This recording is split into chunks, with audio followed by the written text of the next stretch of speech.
देखो जहाँ जैसे भी सूचना मिलती है हम रोज़ इसको हम मॉनिटर कर रहे हैं। हमने हमारे यहाँ मुख्यालय पर अधिकारी बैठा रखे हैं 3, जो ब्लॉक लेवल तक इसको देखते हैं, सार संभाल करते हैं। जहाँ कमी होती है वहाँ खाद भेजते हैं, जहाँ ज़्यादा पहुँच गया उसको, जहाँ कम है वहाँ भिजवाते हैं। तो ये बात हो सकती है कि कमी कहीं हो जाए, जैसे रैक आने में लेट हो जाए और कहीं आवश्यकता ज़्यादा बढ़ जाए, तो उस दृष्टि से मैं पूरी तरह से डिनाई नहीं कर रहा कि कमी नहीं है, लेकिन व्यवस्थाएं हमारी पूरी तरह से चाक चौबंद है। जितना डीएपी हम मांगते हैं उतना डीएपी नहीं मिल रहा, उसके बाद भी हमने व्यवस्थाएं दुरुस्त कर रखी हैं।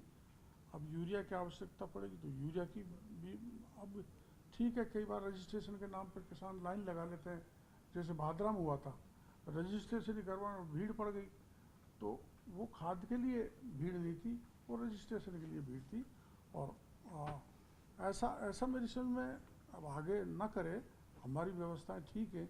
ऐसा कभी भी नहीं हुआ जहाँ पिछले राज में लाठीचार्ज होते थे, लोगों के धक्का मुक्की होती थी, पुलिस पकड़ के ले जाती थी, पुलिस लाइन लगाती थी, वो नहीं है अब। हाँ, जहाँ शिकायत मिलती है वो हम तुरंत कार्रवाई करते हैं। किसानों का एक बड़ा सवाल है प्याज को लेकर के किसान बहुत परेशान है। उनका कि भारत सरकार तय करती है और उनका केंद्र सहकारिता विभाग तय करता है, पर मेरी समझ में प्याज पे कोई एमएसपी है नहीं। तो जब प्याज ज़्यादा बढ़ता है, डिमांड कम होती है, तो ये स्थिति, कोई टमाटर का देख लो, ये स्थिति बनती है।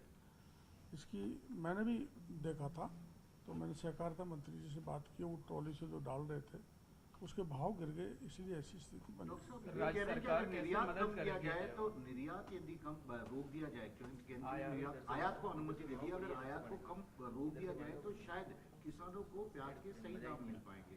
ये दरअसल में भारत सरकार से रिलेटेड है, इम्पोर्ट एक्सपोर्ट का निर्णय, तो मैं इसमें कुछ नहीं कह सकता। लेकिन हाँ, जहाँ ज़्यादा फसल हो जाती है, डिमांड कम होती है, तो किसान के सामने ऐसी स्थिति बनती है। उसके लिए कोई न कोई विकल्प हम ढूंढेंगे। मुख्यमंत्री जी से बात करेंगे, सहकारिता मंत्री जी से मेरी बात हो गई, तो देखते हैं क्या होता है। एक राज्य सरकार सीधे किसानों से जो है वो प्याज नहीं खरीद सकती कि उसके बाद उसको प्रोसेसिंग में भेज दे, पाउडर बना ले या कुछ कर ले? न, हमारे प्याज के भंडारण की व्यवस्था नहीं है, कभी ऐसी स्थिति बनी नहीं।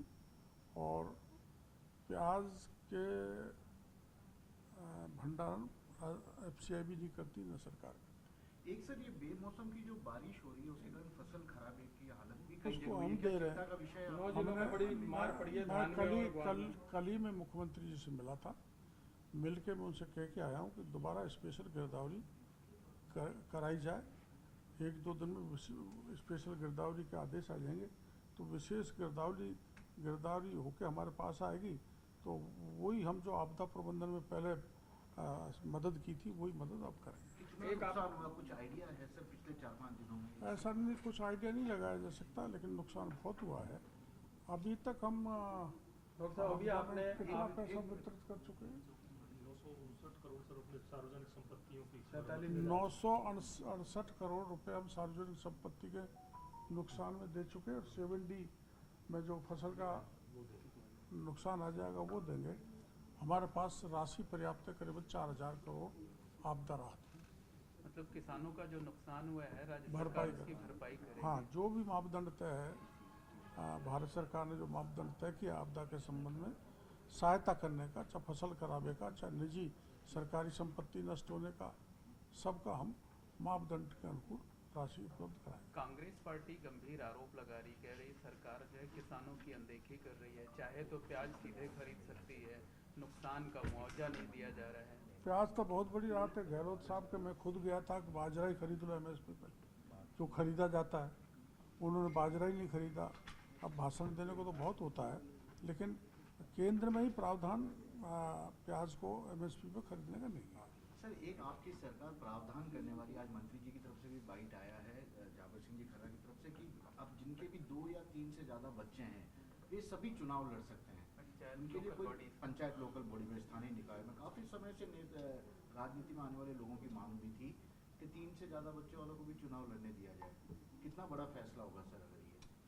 अब ये तो देखो उन्होंने सोच समझ के बोला होगा। अच्छा है, जो रुके हुए तो उनको मौका मिल जाएगा। सर एक एसआईआर को लेकर जिस तरह की चर्चा है, राजस्थान में भी शुरू हो रहा है, कांग्रेस आरोप ये लगा रही है कि एसआईआर के बदले यहाँ पर भी बिहार की तरह वोट काटे जाएंगे। ऐसा नहीं, पूरे देश भर में चुनाव आयोग ने यह तय किया है। एसआईआर लागू बिहार में इसलिए पहले कर दिया कि वो चुनाव पहले आ गया, और पूरे देश हर स्टेट में एसआईआर हो रहा है। माना कोई बंगाल के 1000 आदमी जयपुर में बसे हुए हैं, उनका नाम वहाँ भी है और यहाँ भी है, तो निकलने चाहिए। मेरा नाम मेरे गांव में भी है, यहाँ भी है, तो उसकी छटनी तो होनी चाहिए। ये भ्रामक है कि कोई किसी का वोट काटने जा रहा है, वोट चोरी कर रहे हैं, तो बना बात राजनीतिक मुद्दा बना के इसको तूल दे रहे हैं। जो वास्तव में मतदाता है, मेरा वोट देने का अधिकार, माना मैं चाहूँगा मेरा जयपुर में दर्ज तो यहाँ होना चाहिए, फिर मेरे गांव में नहीं होना चाहिए। तो यूँ जो वोट है मतदाता, वो ना तो किसी उसका क्या पता लगे कांग्रेस का, बीजेपी का, प्रतिपक्ष का, पक्ष का है। तो ये बिना बात के आरोप लगाए जा रहे हैं। सर एक आरोप है कि जो किसान सेवा केंद्र हैं वो फंक्शन नहीं कर रहे हैं, प्रॉपर तरीके से काम नहीं कर रहे हैं। ऐसा 4 महीने से बंद है, बीच में भी बात आई थी। किसान सेवा केंद्र का शायद वो कॉल सेंटर का जो टेक्निकल का वो थी, उस बिड में अभी हम भेजा हुआ है, भारत सरकार से परमिशन आएगी तब वो कॉल सेंटर चालू होंगे।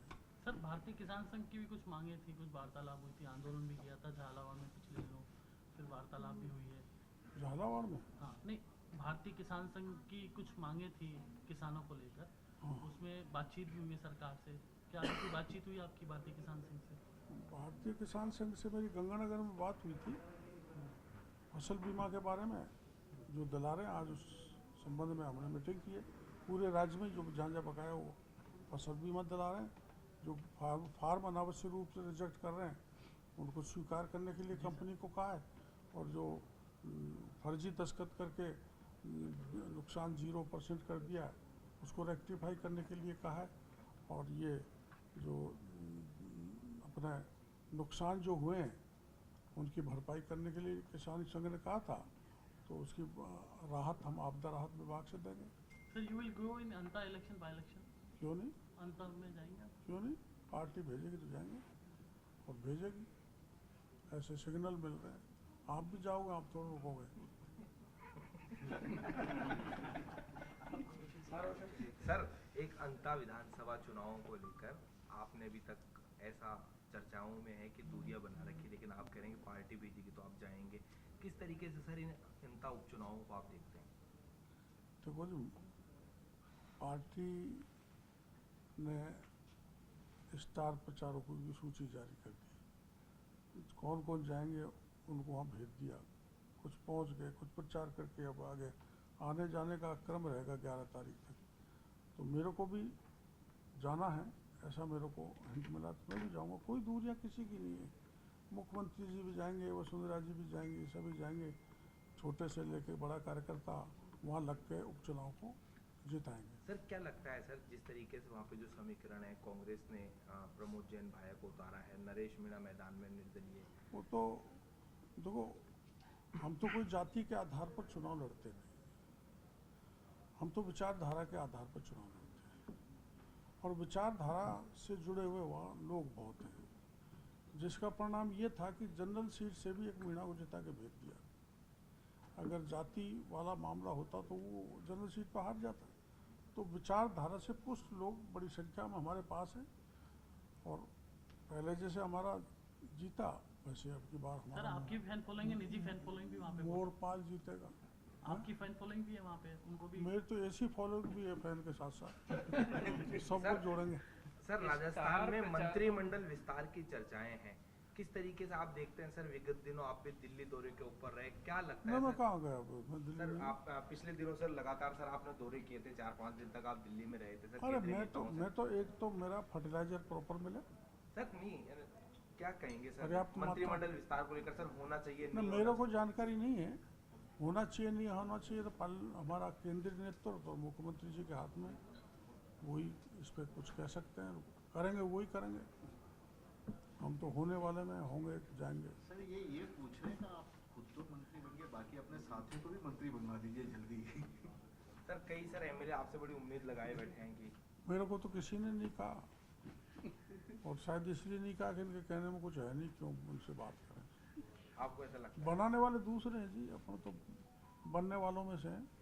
तो सर क्या बन रहे हैं आप? मैं तो चाहूँगा कि मेरे को मुक्त करें और किसी को मौका दे दें। डॉक्टर साहब ने हेडलाइन नहीं दी इसलिए लंबा खींचा।